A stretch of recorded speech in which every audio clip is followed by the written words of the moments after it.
ውድድሩን አልወዳደርም። ጋይስ እንደ ኢትዮጵያ ህዝብ ግን ሙድ የተያዘበትና የተቀለደበት ህዝብ ያለ ይመስላችኋል? በተለይ ይሄ ሴዶ ማርሻል የሚባለው ልጅ እንደ ሀገር ነው ያላገጠበንና ፋራ ያደረገን ማለት ነው። አሁን ሴዶ ማርሻል አርትና ጆኒ ጂጂሱ ይፋለማሉ ተብሎ ረጅም ጊዜ ጠበቅን። ውድድሩ ሊደረግ 4 ቀን ሲቀረው ሴዶ ምን አለ? ይሄ መልእክት ለኢትዮጵያ ህዝብ ነው። እኔ ውድድሩ የቀረው 4 ቀን ነው፣ ግን እኔ አልወዳደርም። በቃ መወዳደር አልችልም። እኔ ለምን እንቁላሉን እኔ አስጠይቄያለሁ፣ በሃይማኖትም አስጠይቄያለሁ። ሲህር ነው፣ ድግም ተሰርቶበታል፣ መተት ተሰርቶበታል ተብያለሁ። በእንደዚህ አይነት ነገር ደግሞ እኔ አልጫወትም። ስለዚህ ኢትዮጵያ ትኬት የገዛችሁ ለውድድሩን ስፖንሰር ያደረጋችሁ ምናምን እኔ አልጫወትም ማለት ነው። ድግም ሰርቶ ነው። ከዚህ በፊትም ንቃተ ህሊናን በእንቁላሉ ከመታው በኋላ ነው በቃ ልጁ ከዛ በኋላ የጀዘበው ማለት ነው። ስለዚህ እኔ ውድድር አልወዳደርም። ትኬት የገዛችሁም ሰዎች በቃ ወይም ሌላ ተደባዳቢ ከውጭ አምጡልኝ። ሐሙስ ሌላ ከመጣችሁልኝ እገባለሁ። ግን ከዚህ ሰውዬ ከመተታም ሰውዬ ጋር አልገባም። በቃ ከዚህ ከበቀሉ ጋር አልገባም። ይኸው ቲሸርታችሁን ውሰዱ። አልፈልግም።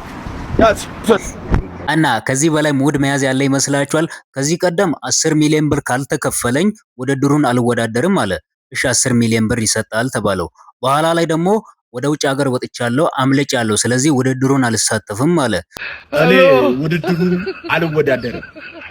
ይሄ መልእክት ለግብቻ አድርሱለት፣ ለጌታቸው ማለት ነው፣ ላዘጋጁ። የልጁ ጤንነት እስካልተረጋገጠ ድረስ እኔ ይሁን ውድድር አልወዳደርም ማለት ነው። ቆይቶ ደግሞ ወደ ቀይ እግሬን ስለተሰበርኩ ውድድሩ ላይ አልሳተፍም አለ።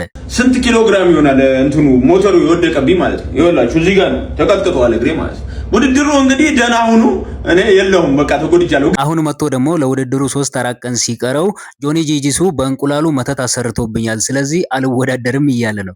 ታዲያ ከዚህ በላይ ማላገጥ አለ ህዝብ ላይ? እና በጣም ብዙ ሰዎች ሴዶ ማርሻል አርት የሚናገረውንና የሚያደርገውን ነገር የምሩን ከልቡ የሚናገርና የሚያደርግ ይመስላችኋል? እሱ ግን ቢዝነስ እየሰራና የሰውን ትኩረት ለመሳብ ብሎ ሆን ብሎ የሚያደርገው ነገር ነው። ባይዘዌ እኔ የሴዶ አድናቂ ነኝ። ማደንቀው በሌላ ነገር ሳይሆን እንዴት አድርጎ ዝናውን መጠቀምና ቢዝነስ መስራት እንዳለበት ያውቃል።